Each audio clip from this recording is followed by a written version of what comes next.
J'ai le plaisir d'accueillir maintenant notre invitée suivante, Laura Labarthe, qui est responsable au centre Alcatarda, qui est un centre. Laura, je vais vous laisser le soin de présenter ce centre, qui a été initié, si je ne m'abuse, par les fédérations de chasse.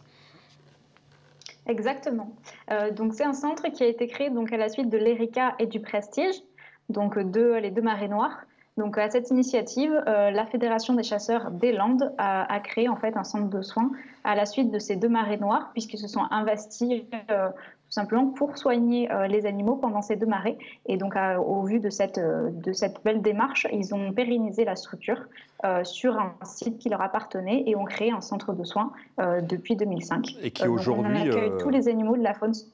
Tous les animaux de la faune sauvage, donc que ce soit des oiseaux, des mammifères ou même des tortues aussi, on prend en charge, qui sont blessés, trouvés en difficulté sur tout le département des Landes et du Gers principalement. Oui. Est-ce que sa vocation est évidemment de s'étendre, que ça fasse des petits dans d'autres fédérations ? Ah bah, ça serait un bon projet. En tout cas, nous, c'est vrai que ça nous tient à cœur, à la Fédération des Landes aussi. Ça reste un projet essentiel sur le territoire, puisqu'on est les seuls. Donc, les centres de soins, il y en a plusieurs qui existent en France, mais on est les seuls gérés par une fédération des chasseurs des Landes. Enfin, en tout cas, on est les seuls gérés par la Fédération des chasseurs des Landes, mais ça serait évidemment l'idéal de pouvoir épanouir en fait ces projets à d'autres départements qui en sont complètement dépourvus. Ouais. Alors c'est un peu l'idée de ce moment à passer ensemble. La thématique principale que je voulais aborder avec vous, c'est justement, on lit en ce moment dans pas mal de magazines tout un tas de bons conseils pour s'occuper qui des oiseaux, des mésanges, des rossignols et autres écureuils, en construisant des petits nichoirs, des choses comme ça. Et on s'aperçoit finalement que c'est peut-être pas forcément la meilleure solution quand on veut en hiver s'occuper des oiseaux, parce que la bonne conscience arrive. Il fait froid, on se dit les oiseaux ont froid aussi, ils ont faim aussi. C'est pas forcément le cas, hein, Laura. Je voudrais qu'on revienne un peu sur tous les clichés qui sont liés au nourrissage et à cette... J'allais dire, là on fait un peu on réhumanise finalement des animaux. On leur fait des petites Exactement. maisons. C'est vrai que c'est très populaire maintenant et d'ailleurs dans certains pays ça l'est d'autant plus et on voit d'ailleurs des conséquences qui arrivent dans d'autres pays par rapport à ça. Mais c'est très populaire voilà, de nourrir tout simplement les oiseaux pendant l'hiver, de mettre des graines sur tout l'hiver. Et d'ailleurs il y a des associations qui donnent des dates à partir de telle période à telle période. Mais malheureusement c'est vrai que ça a des conséquences, on ne se rend pas forcément compte. Mais déjà tout simplement puisque c'est pas naturel pour tous ces petits passereaux de venir tout simplement se nourrir sur le même point nourrissage. Donc ça fait la prolifération des maladies qui n'auraient pas eu lieu sans cette intervention. Ça crée forcément aussi le développement de la concurrence entre espèces. Donc on pense bien faire en les aidant, en les nourrissant, mais en fait c'est souvent en fait les mêmes individus ou les mêmes espèces qui vont venir et d'autres espèces en fait qui vont être en retrait, qui vont pas pouvoir en profiter. Donc l'idéal n'est pas forcément de les nourrir tout l'hiver et puis ne serait-ce que écologiquement parlant, acheter des graines dans un sachet en plastique sans vérifier la provenance. Et en fait, ce sont des graines qui, justement, parfois ont été produites de manière industrielle, donc avec une agriculture intensive, etc. L'agriculture intensive aura forcément détruit une partie de l'habitat de ces oiseaux qu'on essaye justement d'alimenter après par la suite, du coup, en consommant ces graines. C'est un peu le serpent qui se mord la queue. Donc, c'est pas forcément l'idéal. Il y a plein de choses qu'on peut faire pour aider les oiseaux, mais les nourrir tout l'hiver sur ces conseils-là reste pas forcément bénéfique pour toutes les espèces. Sans compter qu'il peut y avoir aussi développement des bactéries, parce qu'on voit des mangeoires qui restent les mêmes pendant plusieurs mois. On va les nourrir avec parfois des protéines ou des choses qui sont très mauvaises pour leur santé, qui vont les faire grossir, qui vont parfois les faire maigrir parce qu'ils ne vont pas les absorber. Donc tout ça, c'est à proscrire en fait. Exactement. Alors, si évidemment, l'idéal serait de pouvoir, par exemple, semer par exemple du tournesol chez soi, garder quelques graines et les disperser seulement quand il y a par exemple du gel, donc qui va toute la journée, ou de la neige. À ce moment-là, effectivement, les oiseaux n'auront pas la ressource de pouvoir aller directement trouver des graines dans la nature, directement au sol, puisque la température et le temps ne le permettra pas.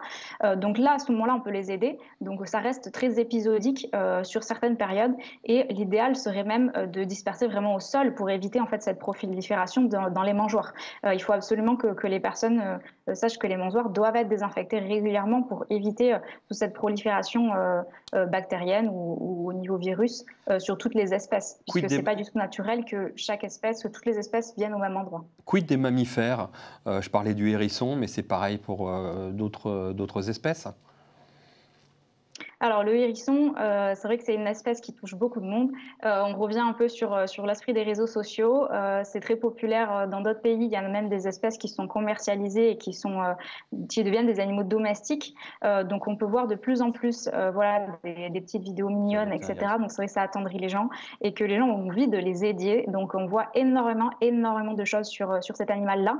Et ce qu'on voit le plus souvent, et malheureusement ça crée des conséquences directes, nous sur le centre on en reçoit de plus en plus, les gens les nourrissent avec des croquettes, donc croquettes pour chats, qui malheureusement ne sont pas du tout adaptées. Donc voilà, c'est ce qui est souvent dit sur Internet, mais ça reste évidemment à proscrire absolument, puisque ça n'est pas du tout adapté. En fait, ça crée des problèmes rénaux sur cette espèce-là, et ça peut même engendrer une obésité sur certains qui du coup vont aller directement sur ces croquettes, puisqu'il y a des additifs, etc., et que c'est pas forcément bon pour leur santé. On se retrouve du coup avec de plus en plus de hérissons qui sont mal en point à cause de ça. Donc c'est vraiment un hyper lourd fardeau intéressant là, ce que vous dites parce que effectivement, bon alors déjà j'imaginais pas qu'il y avait des gens qui adoptaient des hérissons, qui faisaient du dans d'autres pays. Oui, c'est incroyable. Mais de surcroît que ce soit assez pareil pour les hérissons, mais j'imagine que sur des petits rongeurs, des mulots, des rats, on a vu aussi je pense des ragondins. Adopter aussi, non mais des gens qui nourrissent des ragondins régulièrement avec des... Mais ils n'ont pas d'étang. C'est comme donner du pain au cygne, il faut pas le faire. Pas de pain au cygne. C'est à proscrire totalement aussi, oui. Bon. Dans le centre de soins que vous avez, combien est-ce que d'espèces vous voyez passer chaque année? Quelles sont les principales pathologies? Et est-ce qu'il y a un fonds finalement? Il y a une dotation pour Alcatorda? Les gens qui ont envie de donner au même titre que d'autres associations, on ne pourra pas tous les citer, mais est-ce qu'on peut apporter une contribution pour soigner ces animaux? Oui. Oui, bien sûr. Alors nous, sur le centre, donc, comme je le disais, voilà, on accueille tous les oiseaux de la faune sauvage, donc métropolitaine, les petits mammifères, donc hérissons, écureuils principalement, et les tortues. Donc vraiment au niveau espèces, c'est assez varié. On est à peu près à 90 espèces différentes accueillies chaque année, et on est au nombre de 1000, en tout cas on a dépassé la barre des 1000 même cette année, d'animaux accueillis en soins. Donc après, voilà, nous on les réhabilite, on essaye de les relâcher dans le meilleur des cas. Et après, effectivement, c'est des structures qui, malheureusement, ont un financement assez compliqué. Hein. Il n'y a pas de revenus, tout est fait bénévolement, mais il y a énormément de frais engagés. Hein. Ça reste comme un hôpital, donc des frais vétérinaires, des frais alimentaires et évidemment des frais de fonctionnement de salariés. Donc voilà, ça tient exclusivement sur de la subvention. Donc nous, sur le centre Alcatorda, effectivement, il y a un fonds de dotation qui a été créé par la Fédération des chasseurs pour maintenir ce centre. Il y a un site internet sur lequel on peut, j'aimerais bien qu'on le nomme. Bien sûr. Il y a le site internet qui permet justement de faire les dons directement sur le fonds de dotation, qui du coup va aller directement sur le fonctionnement du centre de soins et permettre de continuer en fait cette mission. Vous nous le rappelez ? Centre, c'est le centre Alcatorda. Donc le site internet, c'est centrealcatorda.com. Voilà qui est fait. Donc maintenant, n'hésitez pas, si vous voulez prendre soin des hérissons, des rapaces et autres mammifères. Merci beaucoup, Laura, de cette intervention.